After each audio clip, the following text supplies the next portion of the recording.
प्यारे बच्चों, आज हम आठवीं कक्षा के हिंदी पाठ कश्मीरी सेब के बारे में कुछ चर्चा करेंगे। इस पाठ में आप सबको स्वागत है। कश्मीरी सेब हिंदी साहित्य के मूर्धन्य साहित्यकार प्रेमचंद जी रचित है और मुंशी प्रेमचंद जी हिंदी साहित्य के एक मूर्धन्य साहित्यकार थे। उसका असली नाम था धनपात राय और आपको प्यार से पिता कहते थे नवाब राय। कश्मीरी सेब एक प्रासंगिक और शिक्षाप्रद कहानी है और इस कहानी का मूल उद्देश्य है ग्राहकों को जगाना। यानी जब हम किसी दुकान में जाते हैं और किसी सामान को खरीदते हैं और तब उसका भाव पूछते हैं कि उसका दाम कितना है, और जब दुकानदार हम उस सामानों का भाव कहते हैं और तब हम क्या करते हैं, उसे उठाकर अपने घर ले आते हैं। लेकिन प्रेमचंद जी का कहना है कि हमें कुछ क्या करना चाहिए दुकानदारों के साथ, जब हम सामान खरीदे तब उस सामानों को परख कर लेना चाहिए, क्योंकि हम बिना पैसे से कोई भी सामान नहीं खरीद सकते और दुकानदार हमारी असावधानी का हमेशा क्या करते हैं, उसका गलत फायदा उठाते हैं और हमसे क्या करते हैं, पैसा लेकर वो गलत सामान या खराब सामान हमें दे देते हैं।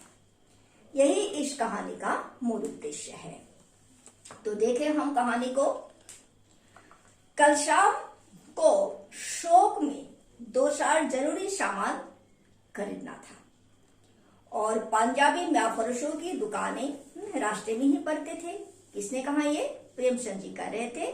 और वैसे कुछ सामान खरीदने लेके दुकान में जाना था और तब वो जाकर जिस गली में उतरे वहां पंजाबी व्यापारियों की दुकान थी और एक दुकान पर कुछ अच्छे रंगदार गुलाब भी सेब सजे हुए थे। यानी सेब आपेल सेब सबको अच्छे लगते हैं और ये गुलाबी होते हैं, कोई हरे होते हैं और कोई क्या होते हैं, लाल भी होते हैं। और डॉक्टरों का कहना होता है कि एक सेब अगर हम रोज खाएं तो हमें कोई बीमारी पकड़ नहीं सकती।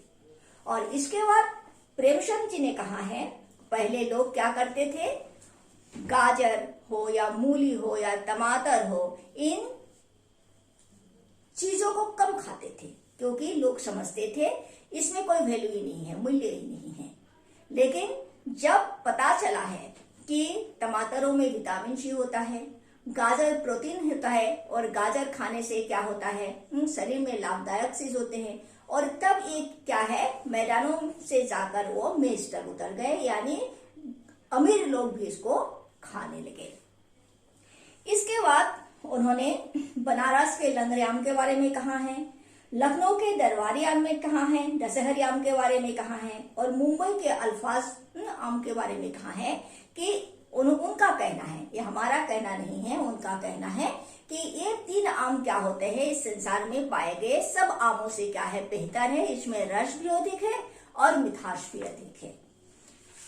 इसके बाद वो दुकान के पास पहुंच गए और दुकानदार से कहा कि वाह, आपके पास इतने सारे फल सजे हुए हैं और सेब भी कितने सुंदर है। तब दुकानदार ने कहा, बाबूजी बड़े मजेदार सेब आए हुए हैं, खास कश्मीर के। यानी हम जानते हैं कि कश्मीर में क्या होते हैं, सेब उगते हैं और उसके जलवायु यानी मौसम क्या होते हैं, सेब के लिए उत्तम होता है और आप ले जाए और खाकर तबीयत ठीक हो जाएगी। तबीयत ठीक होना नहीं, अच्छा लगना, ये मुहावरा हम कर सकते हैं इसको।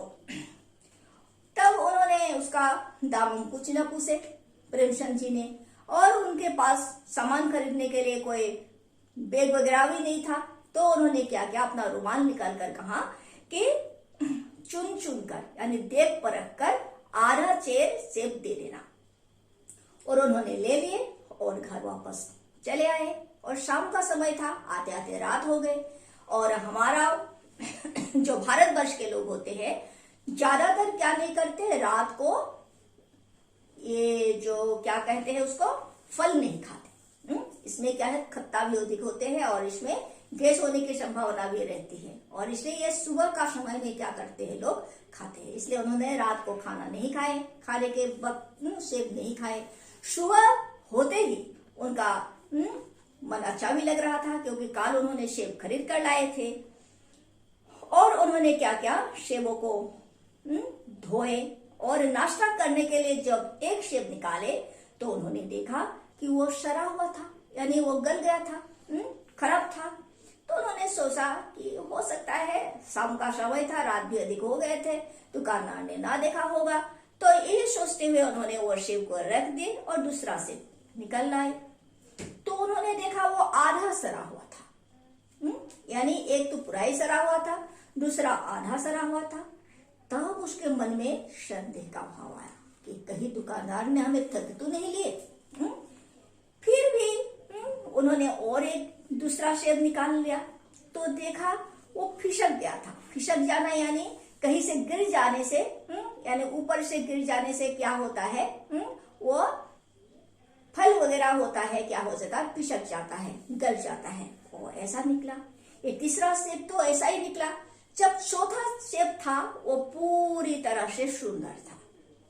तो उन्होंने कहा, मन ही मन कहा कि ठीक है, 3 ना खाए तो अच्छा है, कम से कम एक को तो हम खा सकते हैं। ये कहते हैं उन्होंने जब सेब को काटे चाकू से तो उन्होंने देखा उसके अंदर बेर के समान, बेर में जिस तरह से, बेर में जिस तरह से कोई एक काला धब्बा होता है, उस सेब में भी एक काला धब्बा था। और जब उन्होंने काटा तो देखा पूरा का पूरा अंदर काला पड़ा हुआ है और बाहर का बाहर सुंदर।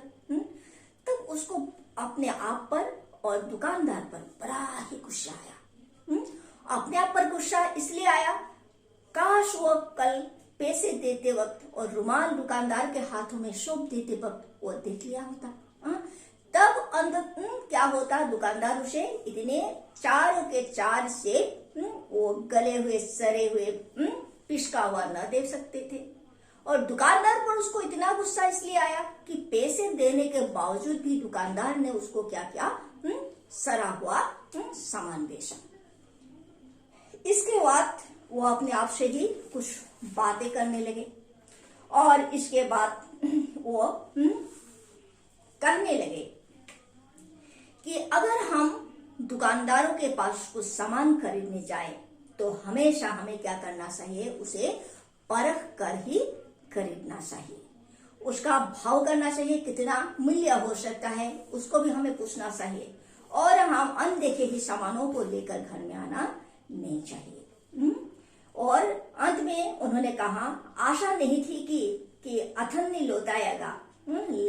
और इसके बाद उन्होंने क्या क्या था, एक पुराने जमाने की, यानी अपने जमाने में बचपन की एक कहानी उन्होंने बताए कि एक क्या था, मूल्य में एक दुकानदार के पास वो खोंसा खरीदने के लिए गए और पैसा, कम पैसा देना था, अथन्नी देकर चले आए। जब घर आकर तब अथन्नी का भाव भी बहुत था, और तब जब घर आकर उसको पता चला कि मैंने गलती से ही उसको अथन्नी देकर आए, उससे पछताने लगे और वो भागकर वो दुकानदार के पास चले गए। तब दुकानदार इतने ईमानदार थे कि उसको अथन्नी लौटा दी। और तब कहा कि वो जमाना कितना अच्छा था। एक सामान्य दुकानदार भी क्या नहीं करता था, किसी से अधिक पैसा नहीं लेता था।